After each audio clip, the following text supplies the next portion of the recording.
Bapak Ibu Salam, Tuhan Yesus memberkati kita mengawali bulan Mei di tahun 2024. Kita akan merenungkan bacaan di dalam Amsal pasal 4 ayatnya yang ke-23. Demikian bunyi firman Tuhan untuk kita mengawali bulan Mei.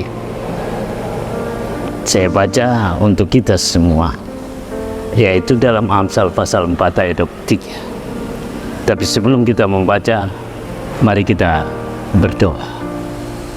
Terpujilah namamu ya Tuhan, sebab Engkau telah bersama dengan kami sepanjang bulan April, dan saatnya kami akan memasuki bulan Mei. Sebagaimana kami boleh mengakhiri bulan April bersama dengan Tuhan, maka kami juga mau mengawali bulan Mei bersama dengan Tuhan.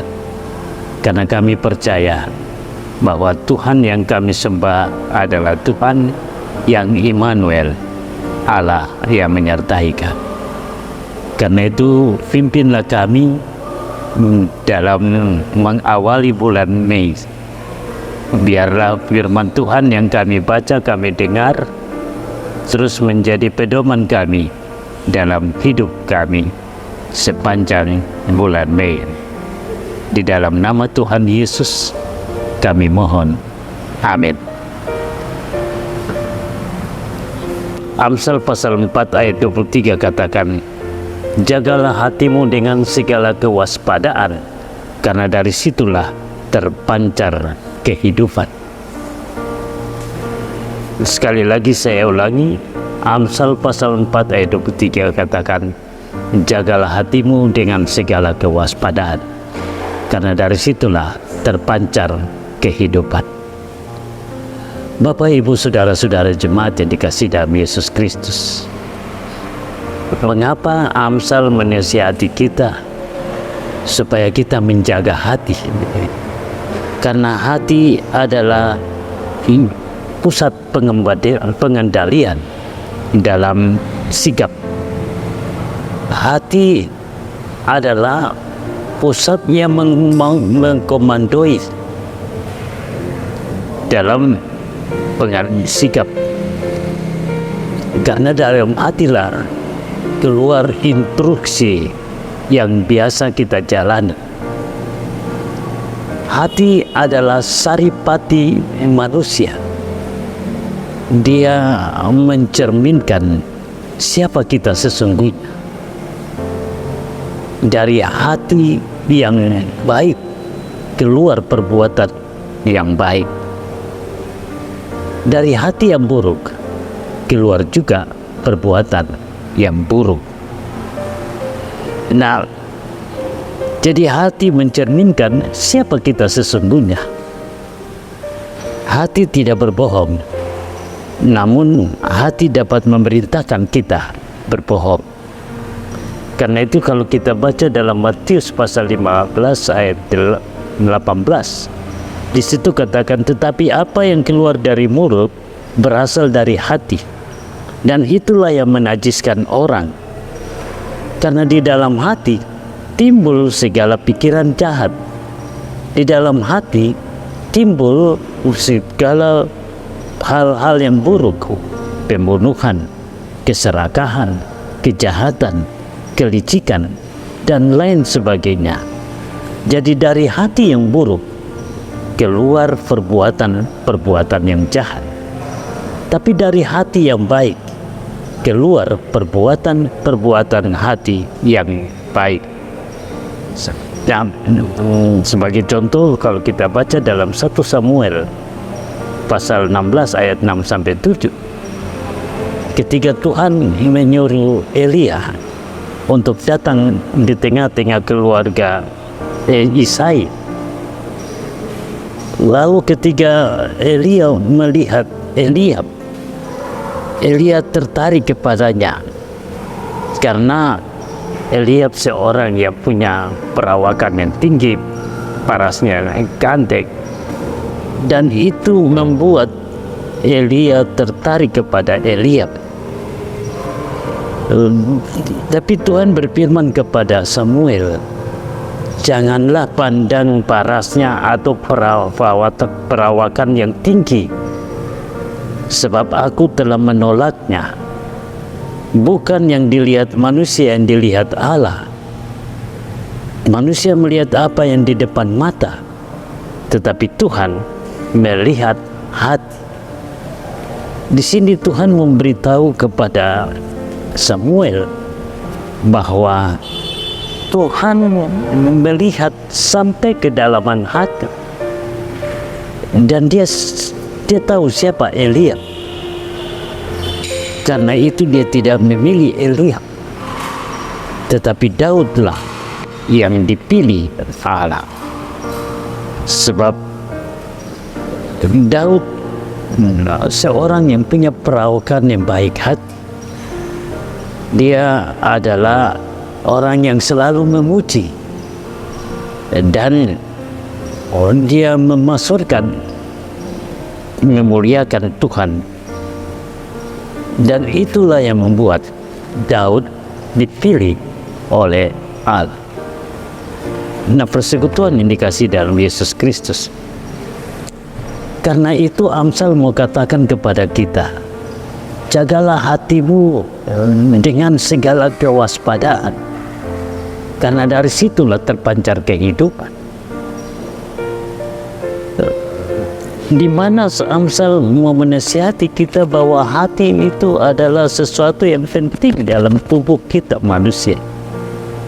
Tapi hati juga lah yang mengomandoi, hati kita juga yang mengendalikan. Dan karena itu Amsal meminta supaya mari kita menjaga hati kita. Hati kita ini bukanlah sampah atau tempat sampah yang di dalamnya kita simpan segala kekotoran, kecicikan, dan kebusukan. Tetapi hati kita ini adalah tempat di mana Tuhan bertakhta. Karena itu keluarkanlah segala hal yang berkaitan dengan kekotoran, kenajisan, kejahatan. Sebab kalau kita tidak mengeluarkan itu, maka dari hati yang buruk keluar segala perbuatan-perbuatan yang jahat. Nah, Amsal meminta kita, mari kita menjaga hati kita. Mengapa? Karena dari hati itu terpancar kehidupan. Dari hati itu mencerminkan segala perbuatan-perbuatan kita. Dan Amsal mau bahwa mari kita mengisi hati kita dengan hal-hal yang baik, firman Tuhan, dan juga segala pekerjaan-pekerjaan Tuhan harus ada di dalam hati kita. Dan itu sebabnya kita diminta bagaimana supaya kita menjaga hati kita. Maka kita diminta untuk merendahkan hati. Karena di dalam Yesaya 57 ayat 15 mencatat bahwa sebagai yang maha tinggi dan yang maha mulia, Tuhan itu bukan saja bersemayam di tempat tinggi dan di tempat kudus, tetapi juga bersemayam sama orang-orang yang remuk dan rendah hatinya. Jadi orang yang rendah hati itu mempunyai kualitas surga. Untuk itu kita harus menjaga hati kita, supaya kita tetap menjadi orang yang rendah hati, yaitu memiliki hati sebagai seorang hamba. Memiliki hati sebagai seorang hamba adalah hati yang suka memuji Tuhan, adalah hati yang suka memuliakan Tuhan, adalah hati yang mau melayani Tuhan. Kalau hati kita seperti itu, maka itu berarti kita punya hubungan terus-menerus dengan Tuhan. Firman Tuhan itu adalah makanan kita setiap hari.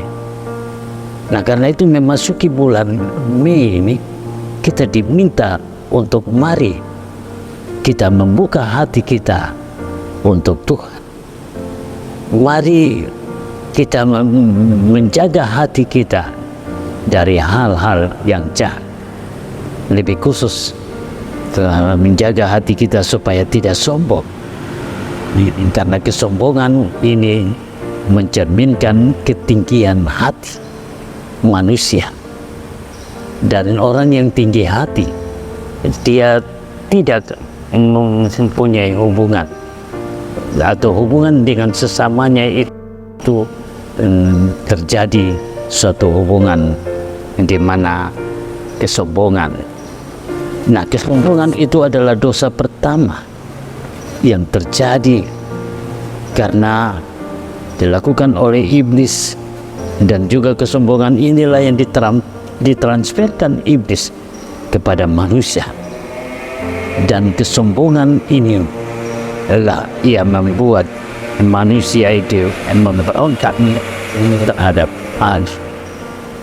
Jadi kalau hati kita penuh dengan tinggi hati kesombongan, maka kita adalah orang-orang yang memberontak terhadap Allah, tapi juga yang melanggar perintah dan mengabaikan perintah Allah.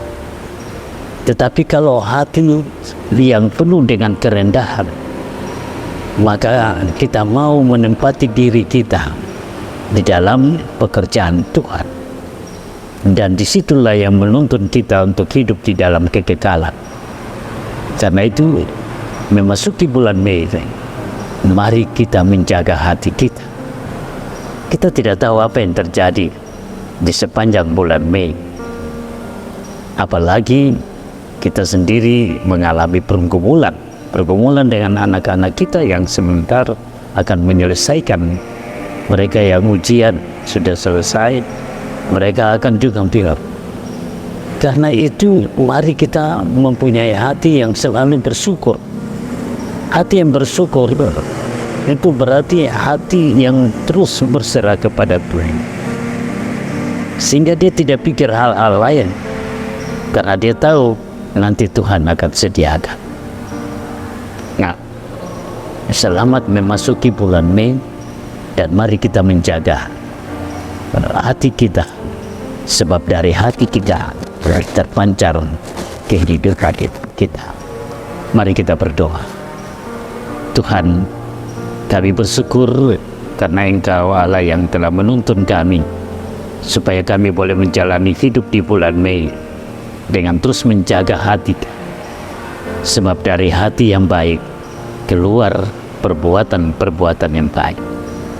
Kami mau supaya hati kami ini selalu dipenuhi dengan perintah dan kuasa dari Tuhan. Hati kami ini seperti hati seorang hamba yang berdiri di hadapan Tuhan dan melayani Tuhan, dan hati yang terus memuliakan Tuhan dan bersyukur. Dari hati yang bersyukur, maka Tuhan akan memberkati setiap kehidupan kami. Terpujilah nama-Mu ya Tuhan Yesus. Inilah doa syukur kami. Amin. Tuhan memberkati kita. Salam.